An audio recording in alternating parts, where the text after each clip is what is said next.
autour du genre, il y a eu, ne serait-ce que comment est-ce que tu nommes leur partie génitale. C'est un sujet, hein. Franchement, les gens, ils vont encore aujourd'hui te répondre beaucoup zizi zézette, quoi. Et nous, tu vois, par rapport au consentement, par rapport à tout ce qui va être secret, par rapport à tout ce qui va être leur sécurité physique, on a fait le choix, c'est parti de moi, mais on a fait le choix de nommer toutes les parties de leur corps. Et c'était un truc à déconstruire parce que c'était pas naturel chez moi de lui dire, bah là, dans ton bain, tu nettoies ta vulve. C'était pas du tout naturel. Exécuté par qui? Fabrice Florent. Bonjour, bonsoir, bon après-midi à tous et bienvenue dans Histoire de Daronne, l'émission où chaque 2e et 4e mardi de chaque mois, à partir de 6h du matin, je retrace avec mes invités leur rapport à la maternité. Après avoir interviewé une bonne centaine de darons dans mon autre podcast, Histoire de Daron, il était temps d'explorer l'autre face de la planète parentalité. Je suis Fabrice Florent, dans la vie je fais des podcasts d'interviews et de discussions et je crée des contenus. Si vous aimez cet épisode, allez donc écouter la bande-annonce de ce podcast pour en découvrir plus sur moi et mes autres contenus. N'oubliez pas de vous abonner sur votre appli de podcast préféré, de mettre un cool commentaire et 5 étoiles au podcast sur Apple Podcasts ou sur Spotify et de partager cet épisode autour de vous s'il vous a plu. C'est le meilleur moyen de m'aider si vous aimez mon travail. On est de retour avec Marie. De retour, en effet. Parce que Marie, tu m'as envoyé un message pour postuler, entre guillemets, tu voulais venir parler dans Histoire d'argent, et donc je vais mettre le lien de ton épisode dans les notes si les gens veulent aller écouter ta fascinante histoire de relation avec l'argent. Mais comme il y avait plein de trucs un peu... qui s'entremêlaient. Qui s'entremêlaient avec ta vie de maman. C'est vrai que sur le moment, je me suis dit, mais est-ce que tu postules pour Histoire d'argent ou pour Histoire de Daronne? Je ne sais pas. Et tu m'as dit, peut-être on peut faire les deux. Tu m'as encouragée à faire les deux. Parce que Histoire d'argent, j'étais plutôt claire. Ouais. Histoire de Daronne, c'est plus challenge. Pourquoi? C'est plus perso, je trouve. J'avais réglé plus de trucs avec l'argent qu'il m'en reste à gérer avec ma parentalité. Ok. Et puis comme c'est aussi mon métier, je me disais je vais parler de trucs perso et puis j'accueille, moi je consulte avec des parents. Donc c'était plus, je sais pas, je sens plus une prise de risque, tu vois, de venir te parler de mon histoire de daronne que d'argent. On va en reparler, mais t'es devenu coach parental là. C'est ça. En mode reconversion, etc. Mm-hmm. Enfin, pour les gens qui ont écouté ou qui peut-être vont découvrir l'épisode d'Histoire d'argent, effectivement, c'est un truc que t'as mis en place, je crois, il y a 1 an, c'est ça? Il y a un peu plus d'1 an que je consulte, ouais. Et après, j'avais débuté la formation, qui est une formation longue depuis quelques années, mais effectivement, ouais. Et c'est marrant parce que j'ai un peu l'impression que souvent les gens ont plus de challenge à venir parler d'histoire d'argent, enfin de venir parler de l'argent que toi. Qu'est-ce qui fait que c'est compliqué pour toi là? Je pense que l'argent, je trouve ça hyper pragmatique pour moi. Ok. Et la parentalité, je trouve pas ça pragmatique du tout. Du coup, quand je me dis je vais parler de mon histoire de daronne, je me dis mais ça peut partir dans tous les sens. Je peux parler de tellement de trucs que c'est plus flou, les frontières sont plus floues et les sujets sont plus... Alors, je sais pas si on va parler de tout, mais... Non, je pense pas qu'on parlera de tout, tu vas cadrer. J'aimerais bien juste... Est-ce que si ça te dérange pas que tu m'as envoyé une liste de mots-clés? Oui. Gestion de projet, toujours. Donc tu m'avais envoyé une liste de mots-clés pour Histoire d'argent et je crois pas l'avoir lu au micro la liste de mots-clés, non, mais je voudrais la lire là en introduction de cet épisode, si ça te va. Vas-y. Pour donner un petit peu les trucs. Voilà. Vivre l'inceste, commence fort. Ne pas vouloir d'enfants, entre parenthèses, ni de mari. Se marier et avoir des enfants et finalement aimer, voire adorer ça. Avoir des filles et la question du genre, ça aussi gros sujet. Créer leur adresse email et correspondre avec leur futur, quelle bonne idée. Faire un burn-out et changer de vie pro, donc ça effectivement c'est un truc aussi dont on a parlé dans Histoire d'argent.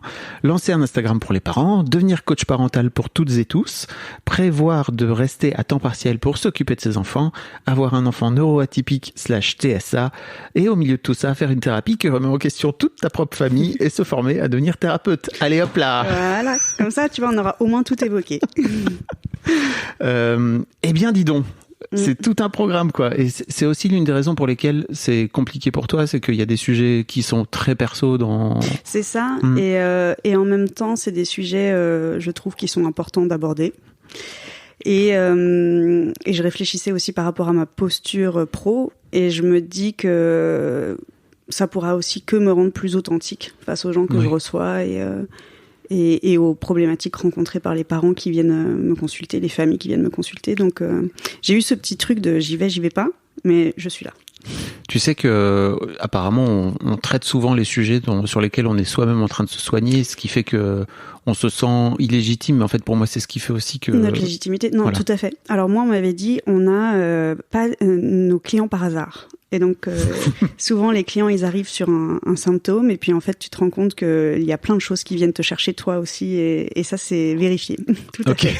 Dans ton propre chemin avec tes patients, tes clients, je ne sais pas comment tu les appelles. Très bien. Marie, merci beaucoup, en tout cas, de venir partager ce témoignage, et merci aussi de prendre ce risque, parce que j'ai bien conscience que, effectivement, peut-être professionnellement, pour toi, c'est une forme de risque, mais je suis aussi d'accord avec le fait que, sans doute, ça va te rendre, comme tu dis, plus authentique et plus vrai auprès de tes clients.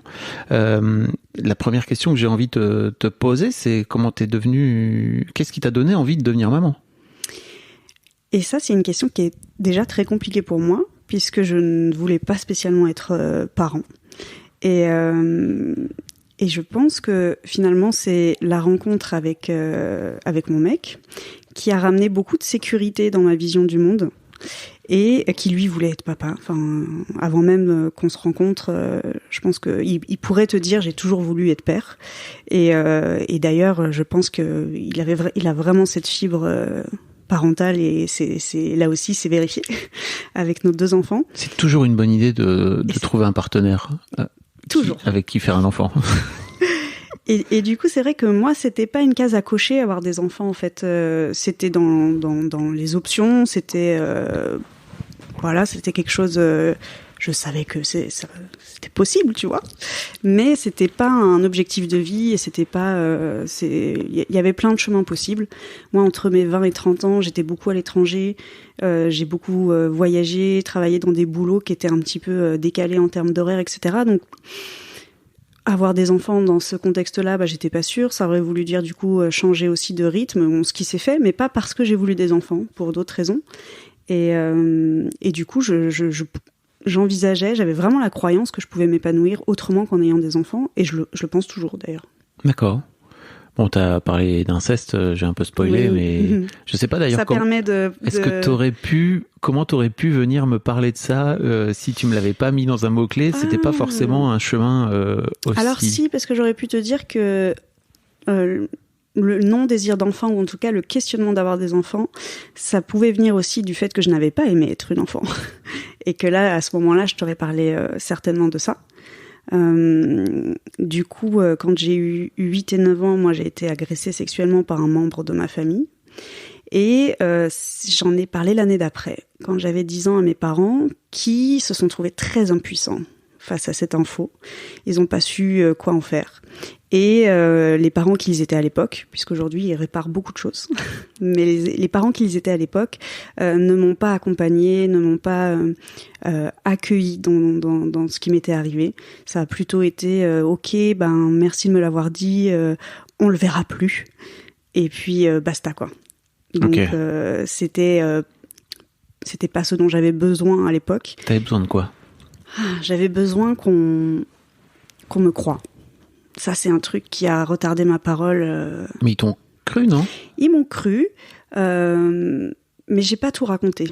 Si tu veux, ils ne m'ont pas... Donc j'aurais eu besoin qu'on me croie, qu'on m'écoute, c'est la deuxième chose, tu vois. Et qu'on m'écoute vraiment, qu'on m'écoute jusqu'au bout, et qu'on n'ait pas peur de m'écouter. Parce que je pense que dès mes 10 ans, j'ai beaucoup été le parent de mes parents, tu vois. Et de me dire, ouais, mais là, si je leur dis ça, c'est chaud, en fait. Si je leur dis ça, je vais leur faire mal. Si je leur dis ça, je vais compliquer les relations familiales. Si je leur dis ça, enfin, tu vois, dans ma tête, j'ai vraiment ce souvenir de je peux pas... Et donc, du coup, être cru, être écouté, et qu'on mesure ce qui s'était passé, en fait. Parce que là, du coup, effectivement, on n'a pas mesuré ce qui s'était passé et ça m'est revenu dans la figure à plusieurs reprises. C'est comme dans les manèges, là, t'as les perches, les doudous qui repassent là. C'est repassé plusieurs fois avant que je l'attrape et je l'ai vraiment. C'est vraiment pardon, je te coupe, mais c'est vraiment une excellente image cette histoire de doudou qui passe dans le manège, passe et qu'il faut que t'attrapes quoi. Ouais, voire même il te baffe la gueule à plusieurs reprises quoi, le doudou. Et ben là, il est venu me baffer la gueule quand je suis devenue parent en fait. Et du coup, c'est vrai que et ça fait le lien avec le genre de mes enfants, tu vois. À 5 mois et demi de grossesse, elles sont toutes les deux assignées filles. On me dit ce sont des filles. Et là, je panique quoi. Je me dis, ok, donc je vais devoir accompagner non seulement des êtres humains qui sont dépendants de leur père et moi, au moins les premières années, mais en plus de ça, elles sont dans le même genre que moi, et donc tout de suite, il faut que je me suis tout de suite questionnée sur, faudra pas que je les surprotège, il faudra pas que je passe à côté non plus de ce qui se passe pour elles dans la vie, quoi. Donc, gros challenge. Elles ont quel âge? Donc... Là, aujourd'hui, elles ont 18 mois et 4 ans. Ok. Donc, elles sont encore toutes pipou. Elles sont toutes jeunes, mais cette année, la grande, celle qui a 4 ans est à l'école maternelle, et c'est déjà l'âge de l'exploration du corps, le sien, des questions sur celui des autres, etc. Et je sens que c'est un sujet qui peut m'activer très vite, tu vois. Et qui t'active comment? C'est-à-dire... je sais pas, quand tu dis c'est un sujet qui m'active, ça fait quoi chez toi? Je pense que j'ai du mal à... Je vais tout de suite être en recherche de solutions, plutôt que d'écouter vraiment ce qui se passe pour elle. Et je vais tout de suite être dans la peur que on n'a pas respecté son consentement ou qu'elle n'a pas respecté le consentement de l'autre, parce que dans les deux sens, ça me fait peur. Et puis de me dire, il faut pas qu'elle voie dans mes yeux tout ce que je porte. Il faut pas qu'elle le porte en fait. Il faut pas que je transmette ce que moi j'ai vécu. Et ça, c'est aussi challenge. Oui, je suis là, je ne sais pas comment faire, à part peut-être toi-même faire la paix avec ce que tu as vécu, quoi. C'est difficile ça. De pas... C'est ça, et en fait, j'ai fait des tentatives de thérapie autour de 20 ans qui n'ont pas été, qui m'ont pas accroché, qui m'ont pas tenu. Et je suis vraiment rentrée dans une thérapie qui me convient depuis que j'ai commencé ma formation de coach parental, puisque c'est un prérequis d'être en thérapie. Mais aussi depuis que je pense que cette formation, cette reconversion, elle est aussi liée à ma parentalité. Donc en fait, depuis que j'ai des enfants, je travaille sur moi comme j'aurais dû le faire avant, je pense. Donc là, la difficulté, c'est quand même de tout faire en même temps, de découvrir la parentalité, de cette responsabilité, de l'incarner et en plus de travailler sur soi. C'est intense, mais je suis pas du tout la seule parent à traverser ça. Donc, du coup, c'est sans doute aussi avec cet élan-là que je suis poussée dans ma reconversion et que j'ai envie d'être une professionnelle qui puisse accueillir ces parents-là et dire c'est pas grave, tu l'as pas fait avant, mais on va pouvoir le faire maintenant et ça va bien se passer. Ok.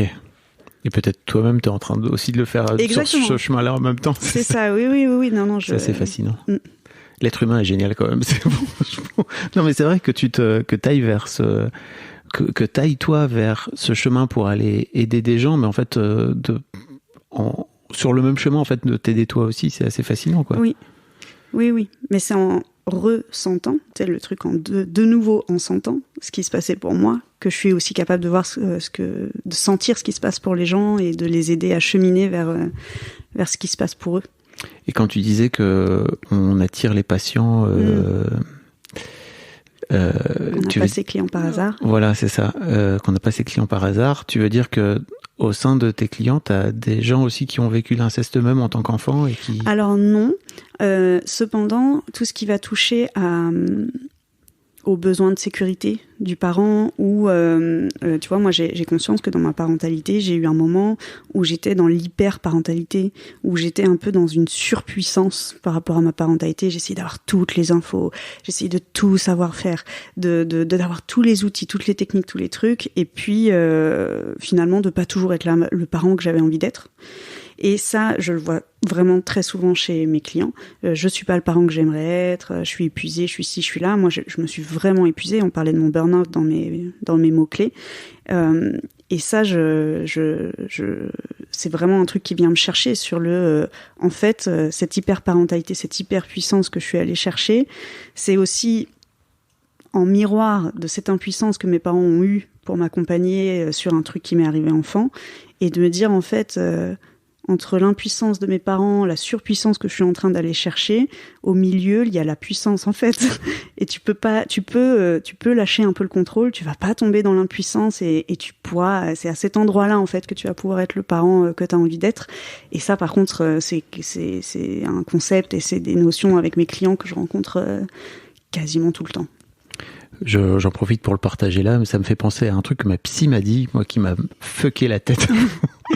Et elle m'a dit, peut-être que dans ta deuxième moitié de vie, tu te rendras compte qu'en fait, être puissant est 1000 fois plus fort que d'être tout puissant. Exactement. Et j'ai fait, je suis d'accord. Ouais. Ah oui, tellement d'accord. Tellement d'accord. Et c'est vrai que j'ai un peu l'impression que c'est un vrai truc chez les futures mamans, chez les futurs parents, et surtout de notre génération, parce que je crois pas que c'est un truc qui marchait, enfin en tout cas chez nos propres parents, tu vois, qui ont peut-être aujourd'hui 60-70 ans, qui laissaient peut-être venir un peu plus le truc. Je vois moi toujours sur les réseaux parfois des jeunes mamans qui disent, oh là là, j'avais un projet de naissance, j'avais un truc, donc c'est super parce qu'en fait tu es en train de mettre en place un cocon. T'investis. En fait, c'est ça, mais en fait c'est terrible aussi parce que si ça marche pas, et en fait globalement c'est un peu ce qui se passe avec les enfants, quoi, c'est que ils viennent te mettre face à ce truc de, oh mon Dieu, la vie n'est pas aussi toute tracée que ce que je voudrais, parce que juste un être humain qui a sa propre conscience et qui a sa propre vie, ça flingue d'autant plus le cheminement, quoi. Si tu es justement dans l'hyper et pas dans le je me prépare, j'ai ma boîte à outils et je sortirai l'outil dont j'ai besoin à tel moment, tu vois. Si t'es dans le non, je vais y aller à fond, et il y a un risque du coup que. Et qu'est-ce qui faisait que toi, en fait, au-delà de ce truc de vouloir tout contrôler, t'es allé chercher, comme tu dis, cette hyper-parentalité? Alors je pense que le fait j'avais ce complexe de pas avoir toujours voulu être maman. Parce que comme c'est vraiment un truc qui était pas vraiment mon projet depuis toujours, quand on a fait ce projet de vie avec mon mec, c'est allé relativement vite, et j'avais cette croyance que j'allais être une mauvaise mère parce que j'avais pas toujours voulu être mère. Alors je sais pas d'où je la tiens, cette croyance, mais j'avais vraiment ça avec moi, et du coup de me dire là il faut que tu rattrapes un peu le temps perdu et que tu t'informes et que tu saches comment est-ce que tu as envie de te positionner par rapport à ton enfant, mais même comment faire en fait, juste même changer une couche. Je pense qu'au début c'était un stress. Donc OK. Il n'y a pas un truc chez toi aussi en mode chef de projet en fait. Si, j'ai appliqué aussi un truc, on parlait de sécurité, un truc que je maîtrisais dans la gestion de projet. Au début, c'était tout à fait ça, ouais. OK. Avec tes mots-clés et tout pour tes mômes. Ouais.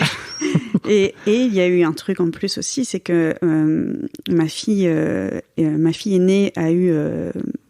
elle a des spécificités aujourd'hui, mais donc c'est dès la naissance, en fait, ça s'exprime, et qu'on a rencontré énormément de professionnels qui m'ont culpabilisé, moi, nous parents, mais surtout moi, la mère, non mais elle est comme ci parce que vous, en fait, si tu résumes très...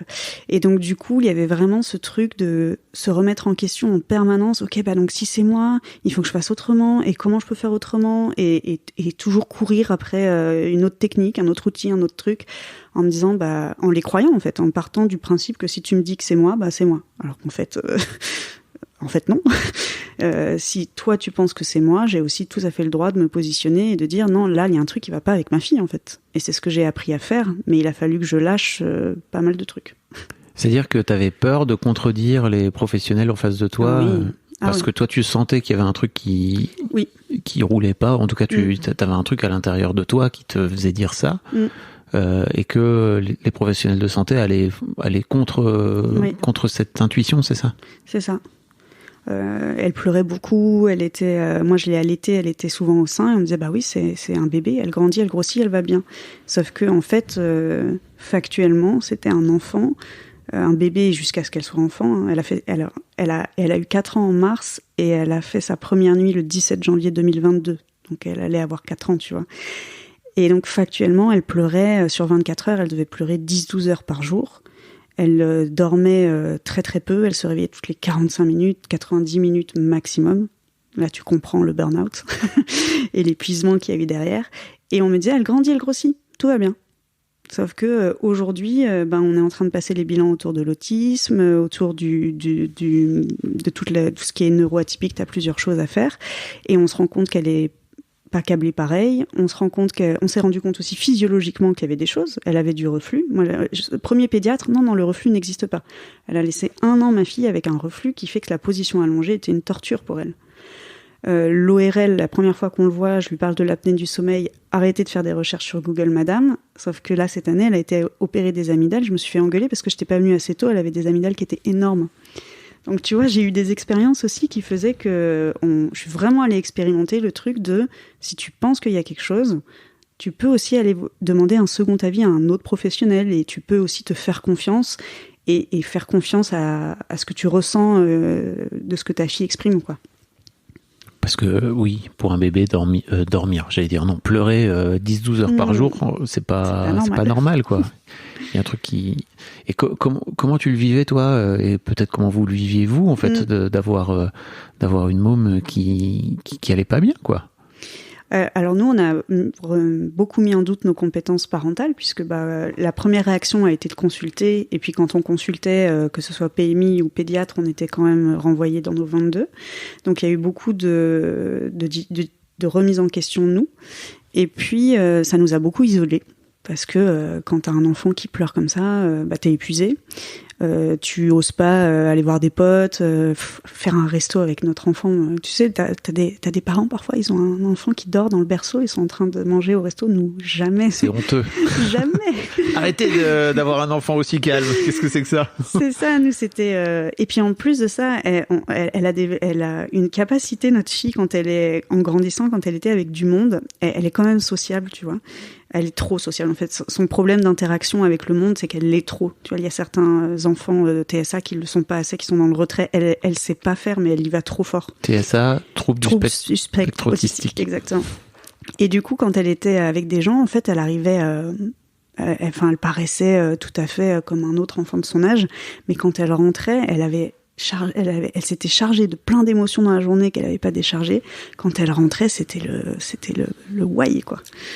Donc ça nous a beaucoup remis en question, ça nous a beaucoup isolés, ça nous a épuisés, et c'est aller nous chercher super loin dans nos ressources, dans même notre couple. Oui, j'allais vous poser la question, juste. J'allais te poser la question. Heureusement que mon mec avait cette fibre paternelle vraiment au fond des tripes, parce que moi qui étais pas sûre de vouloir être mère, qui croyais être une mauvaise mère, je peux te dire que ça a secoué. Tu veux dire que tu étais en colère contre toi et en fait c'était peut-être tu lui renvoyais de la colère d'une manière ou d'une autre, ou non, on s'est jamais trop engueulé. Ok. On s'est jamais trop engueulé. Ce qui est déjà bien joué. Ouais, non. On a plus peur, tu sais, de l'après, quand on aura trouvé un équilibre et que tu sais, c'est comme quand t'as plein de bruit dans les oreilles et que tout d'un coup t'as plus de bruit, t'as comme une réadaptation à faire. Je pense que nous, ça... Comment on va faire quand on sera plus tranquille? On va se retrouver tous les deux et on va être obligés de se parler, peut-être. C'est ça. Alors, tu sais que, très marrant, on a il y a des gens qui en fin de vie font des bucket lists. Nous, on a une liste de parents une liste de couples. De trucs qu'on a envie de faire quand on aura de nouveau une vie, tu vois, de couple. Ah ouais. Donc on a une liste de plein de trucs. Qu'est-ce que vous avez par exemple pour cette liste? On aimerait trop se faire un Burning Man, aller boire des coups à Mykonos, tu vois. Donc on a une petite liste comme ça. Okay. On ira piocher dedans quand ce sera un peu plus praticable. Et c'est pas une liste que vous aviez fait avant d'avoir vos enfants? Non. Ou... Ok, d'accord. Non, on l'a fait dans la tempête quand tu dors pas, que t'es épuisé et tu dis t'aimerais être où là? Voilà, je kifferais être à tel endroit et faire tel truc avec toi. Et en fait, rien que le fait de se le raconter, et le cerveau il est bien fait. Ça donne un peu un phare, c'est ça, de se dire... Ça donne un phare, et puis le cerveau il croit ce que tu penses parfois, donc du coup tu peux essayer de t'auto-convaincre que ça va arriver. Ah, tu vois, on est complètement sous MD. Burning Man, c'est super. Les enfants sont grands, ils vont bien. Donc ouais, on on sait, je pense que ça nous a vraiment renforcé finalement. C'est une super idée, je trouve, à transmettre, de venir se dire, ok, on est dans un moment de couple parental tendu. Comment on fait pour se réinventer notre couple une fois qu'on pourra mettre un peu moins de pression sur l'aspect parental, quoi. Je trouve que c'est cool. Ouais. En tout cas, chez nous, ça a marché, mais on n'a pas fait grand-chose encore de la liste. Mais du coup, tu sais, ne serait-ce qu'aller au resto tous les deux, pour nous, c'est feu d'artifice, quoi. C'est cool. Et vous le faites régulièrement ? On le fait un petit peu plus depuis cette année. En fait, à partir du moment où mon aîné a eu accès à la parole, il y a des choses qui se sont débloquées. Il se trouve qu'elle a parlé très tôt, mais qu'il y avait encore plein de choses à gérer. Mais c'est vrai que là, à 4 ans, elle parle hyper bien, donc on a pu mettre des choses en place, parce que pour la petite histoire, c'est aussi une enfant qui n'arrivait pas à être gardée par quelqu'un d'autre. Elle hurlait tant qu'on n'était pas de retour.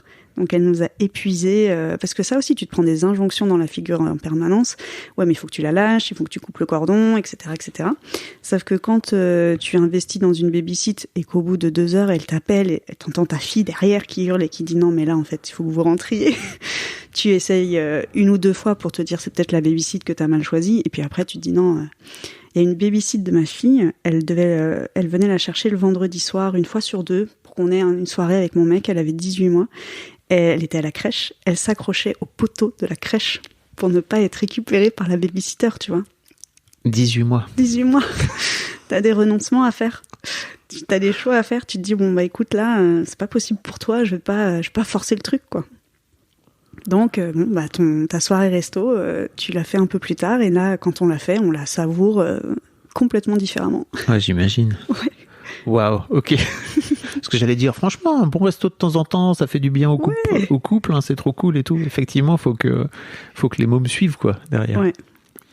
Ouais. Ok.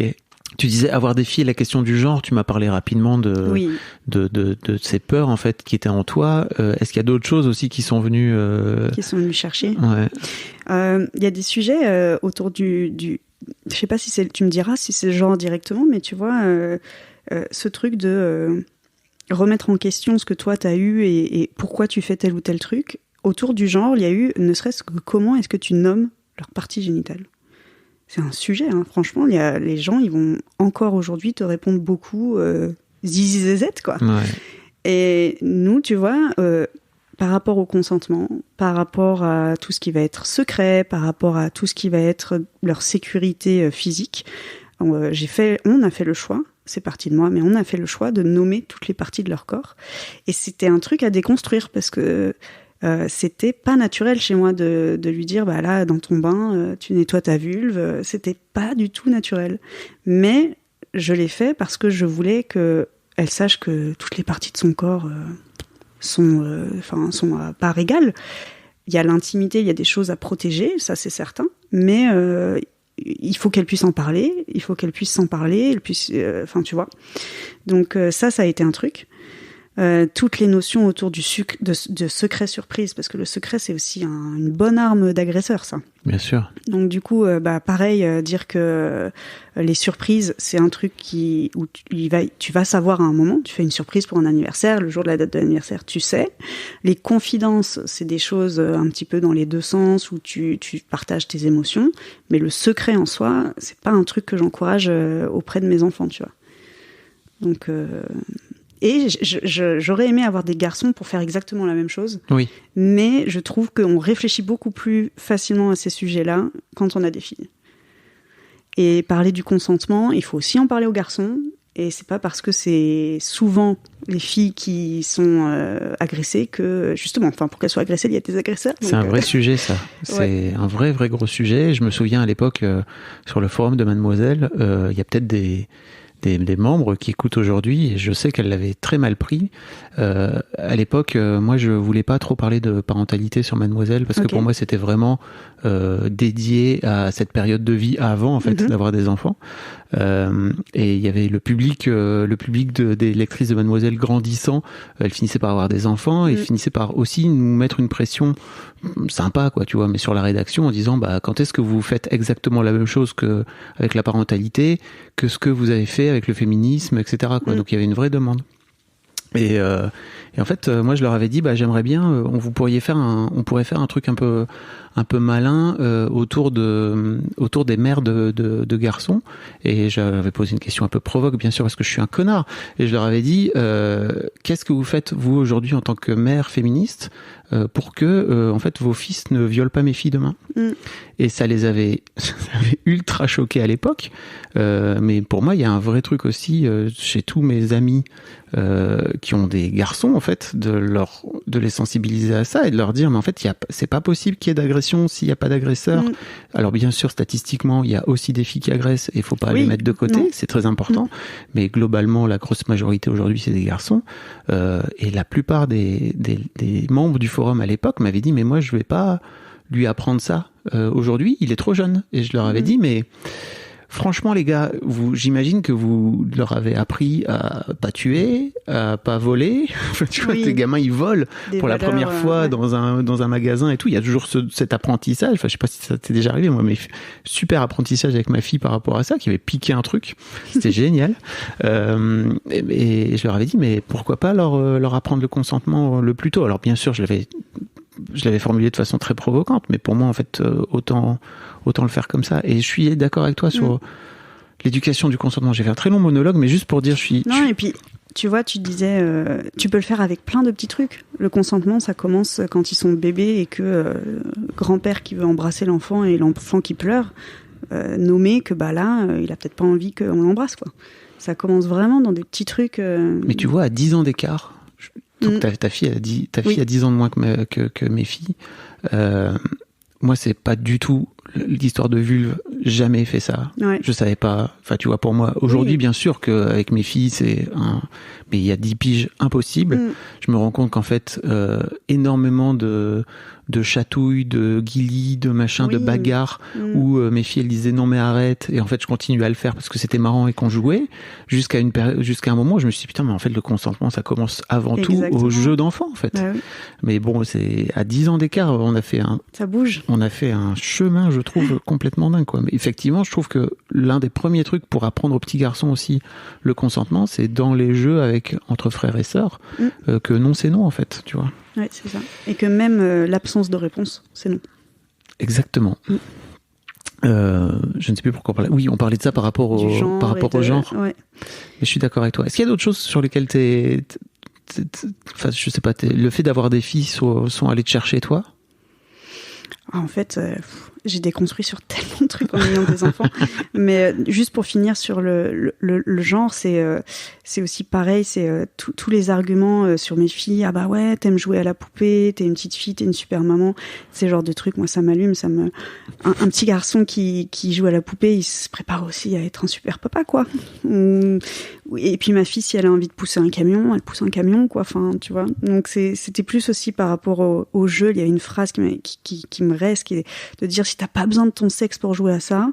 Non, si t'as besoin de ton sexe pour jouer à ça, c'est que c'est un jeu d'adulte. Et sinon, tu joues à ce que tu veux. et je trouve ça très cool.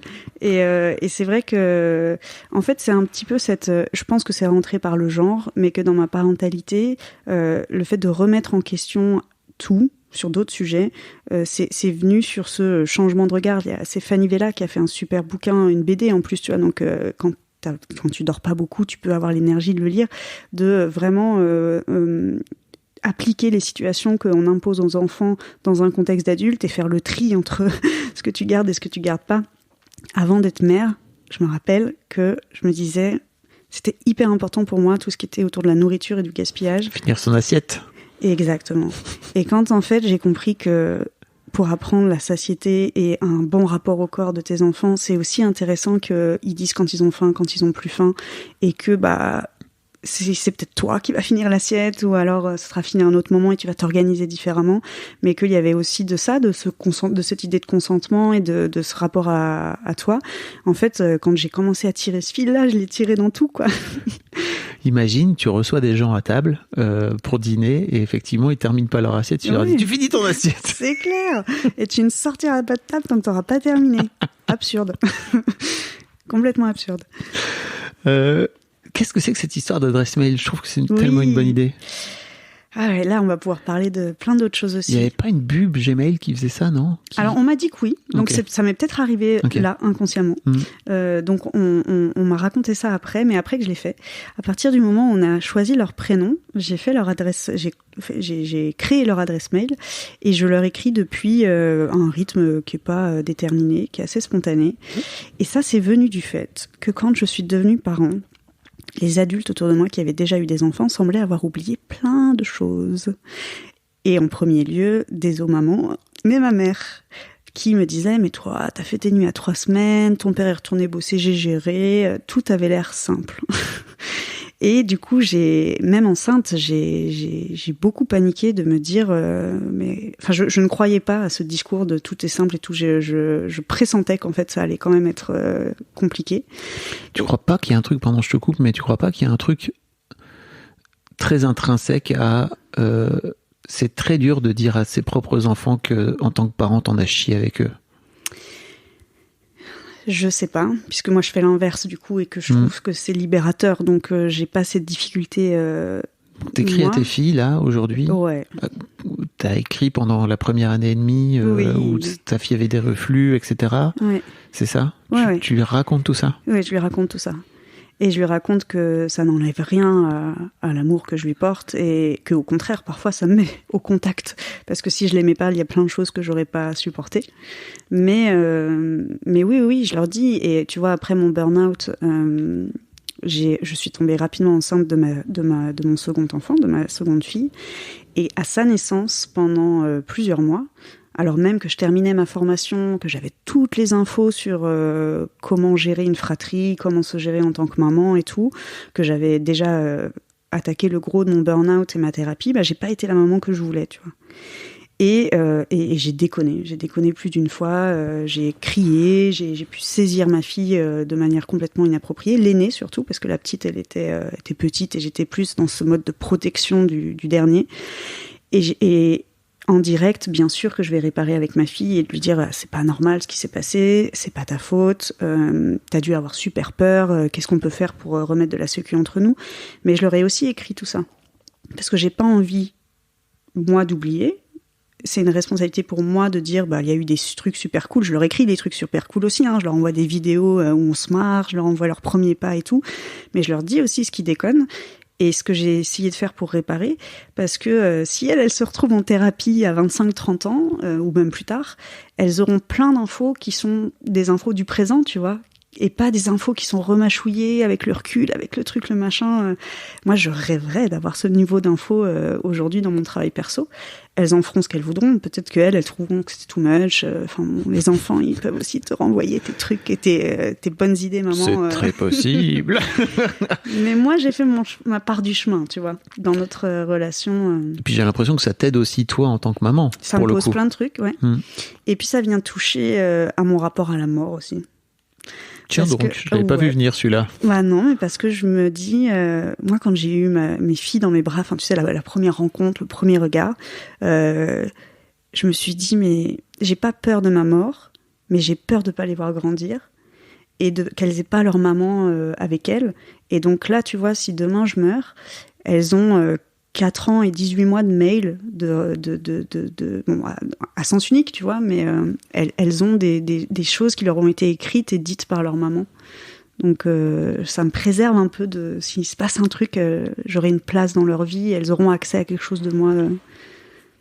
C'est d'autant plus génial cette histoire de mail que ma fille, ma deuxième fille, en fait, donc moi je suis resté entre, on va dire, leurs 0 et leurs 5 ans, à vraiment être assez présent, tu vois, à aller les chercher à l'école beaucoup, aller chercher chez la nounou énormément, passer souvent 2-3 heures le soir avec elles, leur donner le bain, etc. Et en fait, ma fille m'a dit il y a 1 an, je crois, mais en plus de façon très, très simple, mais tu sais, papa, moi je me souviens plus de tout ce qui s'est passé. Je me souviens plus de cette période et ça m'a fait tellement chier parce que je me suis dit putain, mais en fait moi j'ai l'impression, enfin pour moi j'ai plein de souvenirs Et c'est vraiment des souvenirs à sens unique. Et en fait, effectivement, je regrette parce qu'à l'époque, il n'y avait pas forcément le téléphone. Enfin, tu vois, j'ai fait quelques vidéos, mais les vidéos, elles sont un peu pourraves. J'avais un caméscope, etc. Mais c'est pareil, ces vidéos, je sais même plus où elles sont. Enfin, tu vois, elles sont sur un disque dur perdu. Il n'y avait pas de cloud à l'époque. Et je me dis, putain, en fait, les quelques vidéos que j'ai, régulièrement, je lui envoie, tu vois, quand elles repop sur mon iPhone, en lui disant, mais tiens, en fait, là, tu vois, c'était à ce moment-là, etc. Pour essayer de remettre un peu de sens et de souvenirs, mais en fait, j'imagine que ça aurait été d'autant plus fort si ça avait été écrit en live, en fait. C'était une super idée. En tout cas, c'est vrai qu'on dispose pas des mêmes moyens et puis que ces vidéos-là, les vidéos dont tu parles, elles ont une valeur du coup par rapport à ta relation, et en leur écrivant, je multiplie un peu le doudou qui tourne là, tu vois. Le doudou qui tourne. Je le fais tourner un peu plus souvent, mais je prends beaucoup de plaisir à leur écrire. Je me pose beaucoup la question, quand est-ce que je vais leur donner les codes? Oui, c'est ce que j'allais te demander. Aucune idée. Franchement, je sais pas. Alors, là, dernièrement, aujourd'hui, en 2022, là où je suis, c'est me dire peut-être à la fin de leur adolescence, puisque j'ai vraiment ce truc un jour, je serai plus leurs parents. En tout cas, j'aurai plus la responsabilité d'être leurs parents tout à fait de la même façon. Elles auront leur vie, elles seront parties et tout. Donc peut-être au moment de boucler cette boucle, quand elles seront dans leur vie à elles, de dire voilà un peu mon état des lieux, voilà, tu vois, mon expérience. Et puis s'il y a des trucs sur lesquels tu veux qu'on rediscute, des trucs sur lesquels tu veux venir me chercher, ou des trucs seulement tu as envie de repartager, revisiter avec moi, je suis là et c'est là. Donc pour l'instant c'est ça le projet, mais ça peut... Ça va être long parce que tu vois, à partir du moment où elles vont commencer à être ados et tout, tu comptes continuer à leur écrire tout. J'aimerais bien, ouais. Ouais. Mais après, tu vois, j'ai pris une adresse mail avec leur prénom, nom, elles vont déjà... peut-être vouloir l'adresse. Donc je composerai à ce moment-là. Non, d'abord elles auront elles trouveront un truc avec un surnom débile, t'inquiète pas, comme on a tous eu. Ouais, j'ai un petit peu de temps. Mais écoute, c'est vraiment une super idée. Qu'est-ce que c'est que cette histoire d'Instagram pour les parents? Oui, on était en plein confinement. Je venais d'apprendre ma seconde grossesse. C'est qu'en fait, j'étais à 1 an de ma certification, enfin du moment où je pouvais commencer à consulter. C'était vraiment un virage parce que j'étais salariée marketing digital avant, et j'ai voulu commencer à m'adresser aux parents pour voir un peu comment je me débrouillais, quoi. Parce que je me voyais mal, tout d'un coup on te dit c'est bon, tu peux faire des consultes et avoir des parents comme clients. Je me sentais pas du tout légitime.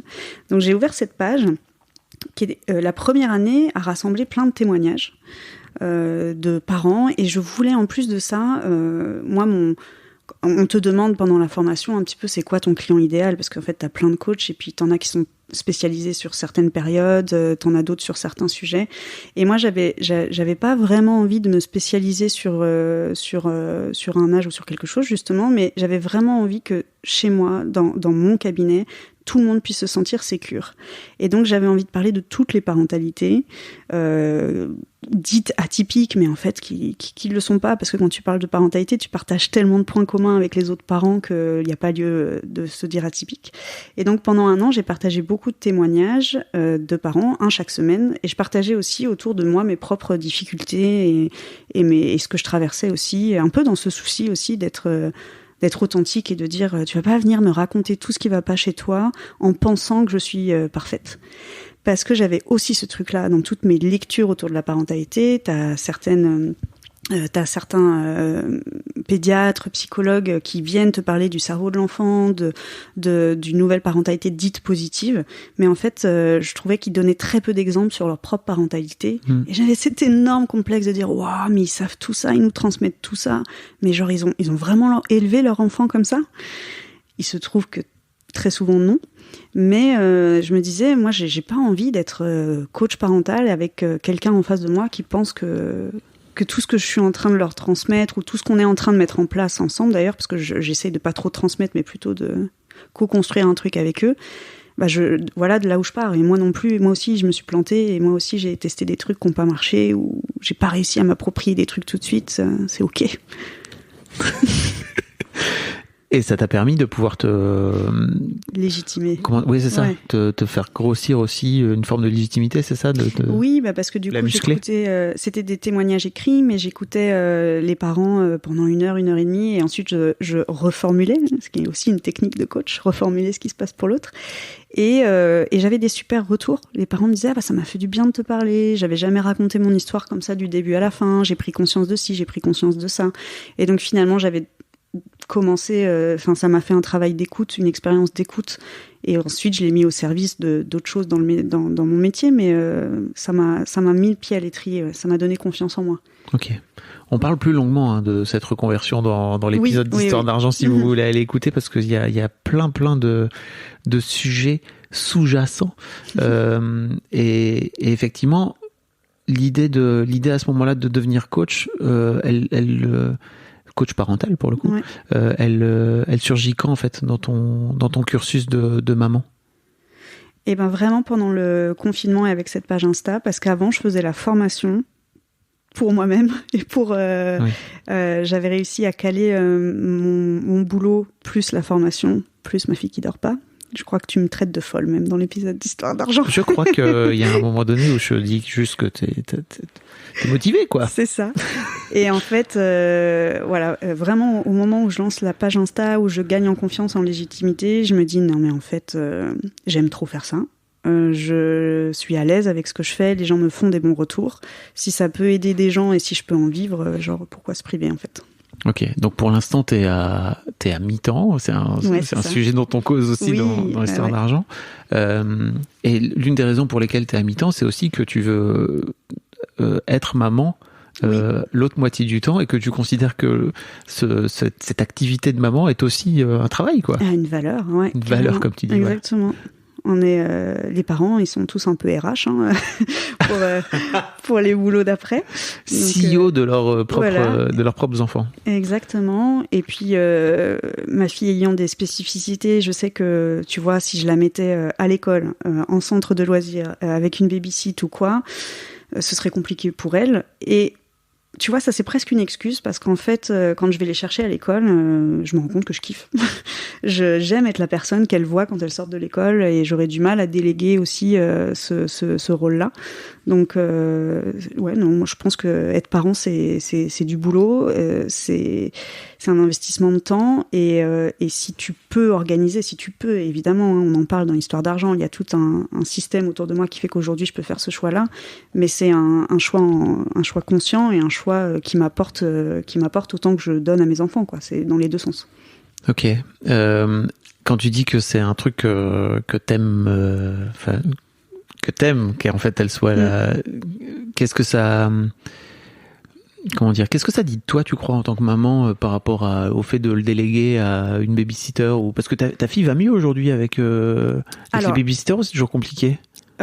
C'est toujours un peu compliqué, mais après on en a trouvé une avec qui ça fonctionne, qui est là de temps en temps quand le mercredi j'ai des consultes ou quand j'ai des formations, parce que je deviens aussi psychothérapeute, je ne m'arrête jamais. Donc j'ai aussi des jours où je suis encore en formation, et donc elle en a une avec laquelle ça fonctionne, mais je sais que je peux pas changer du jour au lendemain, quoi.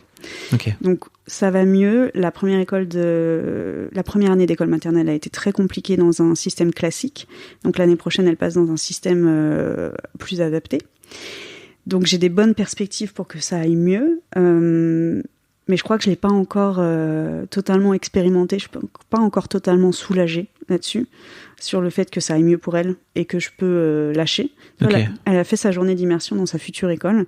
Et j'étais déjà dans l'anticipation de le matin, elle devait passer une journée seule dans l'école. J'étais déjà dans l'anticipation de elle va pas vouloir me lâcher, ils vont m'appeler au milieu de la journée parce que ça va pas. Et finalement, vu que c'est une école qui est faite pour accueillir les enfants de son profil, en 10 minutes, elle me disait à toutes. Et ça m'a complètement déstabilisée, parce que elle sentait qu'elle était dans un endroit qui était sécurisant pour elle. Et moi, j'avais plus du coup tu vois, on parlait d'hyperpuissance et de. Ouais. Et là, je pouvais lâcher, je pouvais lui faire confiance, et ça m'a déstabilisée. Ça m'a un peu déstabilisée, donc. Alors que t'avais tout fait pour faire en sorte de trouver un système dans lequel elle sera bien, quoi. Ah ouais, mais 4 ans sans sommeil, 4 ans de tentatives qui échouent assez régulièrement, j'ai pas encore expérimenté le bateau qui navigue dans le calme sans les grosses vagues. J'ai pas encore expérimenté suffisamment longtemps pour totalement lâcher. Tu veux dire que t'as peur que ça revienne, c'est ça ou Je sais pas faire autrement encore. Ok. Tu vois, encore. Ça va venir, mais je sais pas faire encore autrement que d'anticiper tout ce qui pourrait mal se passer. Parce que j'ai tellement eu l'expérience de ça. Tu sais, moi, on m'avait dit, avant d'avoir un enfant, pour qu'il soit pas stressé, il faut que tu sois cool. Donc, j'avais travaillé cette cool attitude. Et cette cool attitude, elle m'est revenue en plein dans la figure, puisque en étant cool, c'était genre, ah bah si le médecin me dit ça, bon, il faut que je sois cool, alors je vais pas le remettre en question. Et en fait, tu vois, il y a des moments où c'est chouette d'être cool quand tu peux être cool, mais il y a des moments où ta vigilance, elle a aussi une utilité, en fait.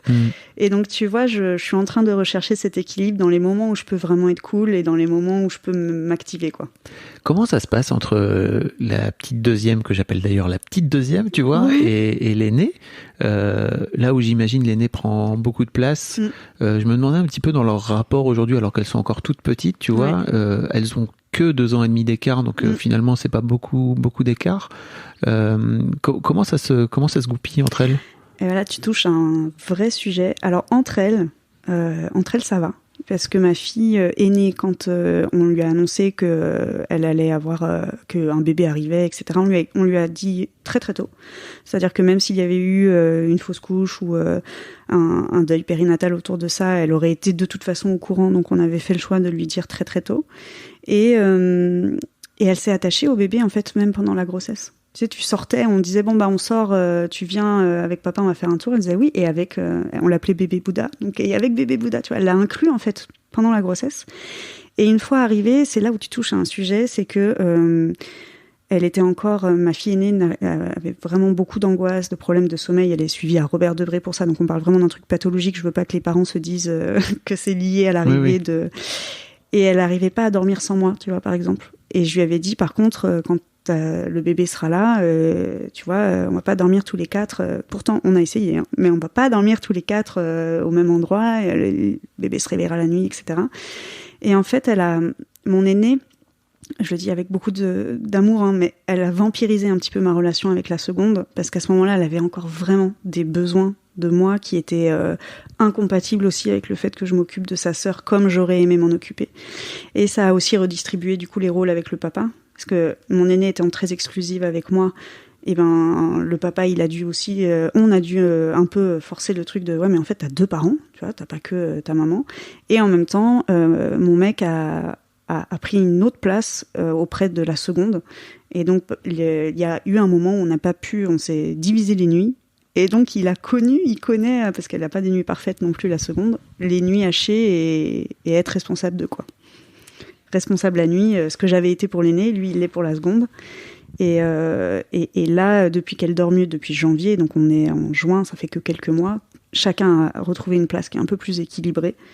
Et elle s'entend bien avec sa sœur. C'est une ressource, tu vois, quand elle a le TSA, ça vient souvent avec des tempêtes émotionnelles plus.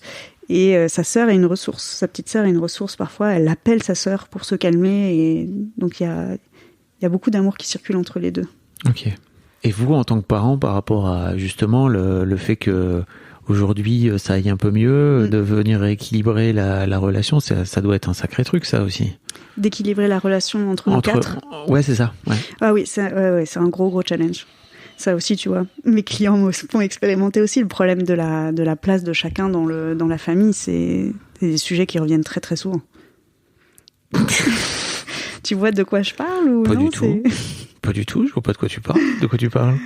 Ouais, non, c'est des beaux challenges. Non, ouais, c'est sûr que quand t'as 2 enfants qui ont... Enfin, en fait, je suis vraiment en train de me poser la question parce que moi, je suis l'aîné. Oui. La mère de mes enfants est aussi l'aînée, si tu veux. Donc, on n'a pas du tout l'expérience de qu'est-ce que ça veut dire d'être un second et de se caler par rapport... Parce qu'en fait, le second, il passe son temps à se caler par rapport au premier et vice-versa, quoi, tu vois. Alors, merci de me dire ça, parce qu'il y a un truc qu'on avait vraiment avec mon mec, moi qui ne voulais pas spécialement d'enfant, quand on a eu cette discussion et qu'on s'est dit, ok, on en fait un projet de vie, je voulais pas un enfant. C'était, ok, si on se lance, on veut une fratrie ou une sororité, en l'occurrence c'est 2 filles, et du coup, dès la naissance de mon aîné, je lui ai dit, voilà, t'es notre premier enfant, bienvenue. Ensuite, il y aura quelqu'un d'autre. Et en fait, cette place de seconde, elle a toujours été là. Et d'ailleurs, les gens, ils nous disent, mais vous dormez pas, les gars? Pourquoi vous avez eu 2 enfants? Tu vois, c'était vraiment une question qui est revenue. Et c'était en fait se dire, mais cette personne-là, on savait pas que c'était notre fille à ce moment-là, elle a déjà sa place. Les nuits où j'ai bercé ma fille aînée et où on dormait pas, je parlais à sa sœur, tu vois. Je disais, écoute, t'es déjà quelque part là dans mon cœur, mais là, si je peux pas t'accueillir maintenant et je sais pas quand est-ce qu'on va t'accueillir parce que sinon j'y arriverai pas de la manière dont j'ai envie de le faire. Physiquement même. Physiquement même. Et du coup, c'était tellement intégré pour nous parce qu'on est aussi les 2 aînés avec mon mec. Et on a eu on a tous les 2 des petits frères et c'était vraiment les 2 ils sont là, ouais mais toi t'étais l'aîné, tu me faisais ci, tu me faisais des misères. Donc tu vois, nos 2 frères nous ont toujours fait porter de la culpabilité d'être l'aîné et d'avoir la place du roi. Enfin eux c'était vu comme ça. Et pour contrer ça, dans notre projet de parentalité, on avait toujours, il y avait toujours 4 chaises, quoi. Et d'ailleurs 4, ça faisait les 4 pieds de la chaise. On était Donc est-ce que ça s'est senti, est-ce que l'aîné l'a senti, est-ce que la seconde s'est sentie accueillie comme ça là-dedans? Je sais qu'en tout cas c'est un sujet qui était en conscience chez nous. C'est un vrai débat que j'ai eu notamment avec des amis qui ont un enfant, où ils disaient mais nous on n'en aura jamais un deuxième en fait, parce que le fait d'avoir un deuxième, ça oblige forcément l'un et l'autre à se jauger en permanence, et c'est des choses qui finissent par te dépasser toi en tant que parent en fait, tu vois, où c'est vraiment impossible entre guillemets de réussir à offrir la même attention à l'un ou à l'autre, et que c'est forcément compliqué quoi. Et tu peux le décomplexer. Tu peux, hein. Tu vois, je crois pas qu'il y ait de bonne ou de mauvaise situation, ouais, tu vois. Exactement. Juste. Mais en fait, ça peut beaucoup parler d'eux et de leur expérience, nécessairement. Et ensuite, moi, je suis très au clair sur le fait que je ne les élève pas pareil et qu'il n'y a pas d'égalité. Il y a une recherche d'équité, mais il n'y a pas d'égalité entre mes enfants, c'est certain. Et si tu te détaches un peu de ça déjà, et que tu te dis, je vais faire du mieux que je peux, et puis elles peuvent aussi... moi, je les oblige pas à s'aimer non plus, tu vois, mes filles, je les dis très clairement à l'une et à l'autre. Par contre, je vous demande de vous respecter, ça c'est une base. Et à partir de là, elles font ce qu'elles veulent, et c'est une relation de plus sur laquelle elles peuvent s'appuyer et faire des choses et faire des trucs, mais c'est un choix de parents d'avoir 2 enfants ou un enfant d'ailleurs, c'est pas leur choix à elles. Ça, c'est sûr. Elles font. Elles subissent nécessairement un moment. On a tous subi la décision de nos parents, hein, d'une manière ou d'une autre, de nous faire venir au monde. Je voudrais terminer sur le dernier point, qui est peut-être un gros point, j'en sais rien. Au milieu de tout ça, faire une thérapie qui remet en question toute ta propre famille. Ouais. Et se former à devenir thérapeute, parce que c'est ce que tu l'as mentionné là, tu l'as glissé tout à l'heure. Est-ce que tu veux nous parler de cette thérapie et de comment t'en es venu? Tu disais que ça allait de pair. Au début, c'était un prérequis de ma formation. T'en avais jamais fait auparavant? J'avais fait une tentative autour de 20 ans pour traiter de ce qui m'était arrivé enfant, et puis ça avait duré peut-être une petite année, mais ça m'avait pas transporté, tu vois, ça m'avait pas fait revoir tout mon prisme. Alors que là, j'ai pris la petite pilule rouge là dans Matrix et je suis en train de tout reprogrammer. Donc c'est un travail plus en profondeur, je suis peut-être plus prête à faire, et encore une fois, avoir des enfants, ça t'allume la pièce, tu vois toute la lumière et les ombres. Oui. Et ça te renvoie à tes propres trucs. Hein. Oui. Très souvent, les enfants sont des miroirs terribles. Hein. Ouais. Et du coup, alors que te dire? Cette thérapie, c'est vrai que elle était née. Enfin, je pense que j'aurais aimé la faire avant d'avoir des enfants, d'ailleurs, parce que tout faire en même temps quand t'es en train de brasser beaucoup de choses, c'est difficile d'être en relation avec tes enfants comme t'aimerais, en tout cas tel que moi j'aimerais l'être. Donc ça a brassé beaucoup. Mais c'est bien l'adolescence, d'envoyer à un moment donné tes mômes, aller causer, tu vois. Ah oui, moi je proposerais. Elles disposeront, mais je proposerais, parce que en plus de ça, l'adolescence, c'est pour elles, pour eux, pour les ados, c'est une période plein de questionnements. Oui, puis ça permet de pouvoir peut-être avoir une base un peu plus solide que les décisions qu'on a pu prendre quand on n'était pas encore fait cette thérapie, quoi. Tu vois, en tant que jeune adulte, tu vas peut-être vers un truc qui est plus aligné. Oui, je pense. Vers qui tu es, quoi. Je pense, et tu vois, justement, mes parents réparent beaucoup de choses aujourd'hui, mais c'est vrai qu'ils me disent, ouais, à l'époque, ça se faisait pas d'aller voir des psys.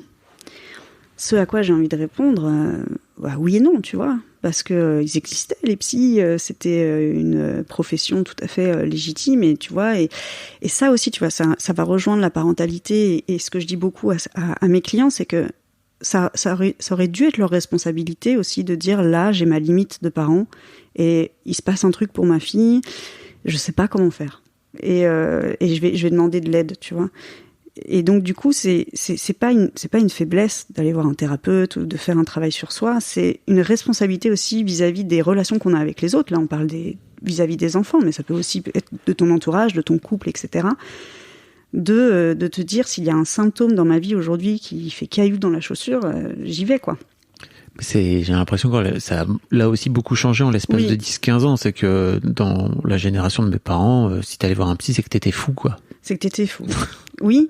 Il y avait un peu ce truc, tu vois, de vol au-dessus d'un nid de coucou, quoi, tu vois. Et c'est comme dans tous les grands sujets, si t'en as pas un qui commence à penser différemment, t'avances pas, quoi. Exactement. Donc la thérapie, je sais pas trop quoi t'en dire, mais c'est vrai que moi, j'y suis allée pour un prérequis, et que aujourd'hui j'ai énormément de gratitude pour tout le travail que je fais en thérapie, parce que alors ça, c'est difficile, hein, ça demande de faire le deuil de la personne que t'étais avant, et la personne que t'étais avant, elle était là pour une raison, elle t'a aidé à tenir, c'est toutes tes stratégies de défense qui ont été là pour quelque chose, donc tu bascules aussi dans quelque chose de nouveau que tu maîtrises pas, c'est compliqué. Il faut le faire vraiment avec une personne avec qui tu te sens en sécurité, une approche. Il y a des approches qui sont différentes selon les professionnels, une approche qui te convienne. Il y a des abus chez les thérapeutes. Moi, pour le coup, pour avoir testé plein de choses, je suis tombée sur des personnes qui étaient vraiment... pour moi, tout ce qui va toucher à l'interprétatif, par exemple, est dangereux. Je pense que la personne, elle a ses réponses. Les parents, ils sont les experts de leur enfant. T'es aussi... Tous les adultes sont des parents, puisqu'il y a l'enfant intérieur, petite notion au passage. Et du coup, il faut vraiment que tu sois avec quelqu'un qui sente et qui te fasse sentir ce qu'il y a chez toi, pas qui décide pour toi ou qui interprète pour toi. Moi, les thérapeutes les plus dangereux, c'est ceux qui m'ont dit ce qu'ils voulaient me dire et qui sont venus me renvoyer des trucs, peut-être des trucs vrais, je sais pas encore, mais et parfois des trucs que t'es pas prêt d'entendre. La temporalité aussi, elle est hyper importante en thérapie. Il y a des choses, si tu déconstruis et les parents qui viennent et souvent ce qui empêche les parents d'être les parents qu'ils ont envie d'être, il y a 3 trucs, c'est l'info, le stress et la résonance avec leur propre histoire. Si ils viennent me parler d'un truc qui résonne fort fort fort avec leur histoire et qui sont pas prêts à l'entendre, on y va tout doux, quoi. Donc il y a vraiment ce respect de la temporalité, ce non-jugement que tu vas aller chercher chez le thérapeute pour que ça puisse venir de toi et que tu puisses, on parlait de puissance, mais que tu puisses te connecter à ta puissance. Le thérapeute, il vient pas faire pour toi, quoi. Il vient te cueillir et puis il vient te soutenir pour passer... tu sais, j'ai un petit jeu Sega avec le petit Mario. Il prend Mario, il le met sur le niveau d'après. T'as dit Sega et Mario, ça a trigger. Soit Sega, soit Sega et Sonic, soit Nintendo et Mario, tu décides. Hein, mais vraiment, sinon, mince, j'ai fait un mix là. Oh là là, je suis trop inclusive.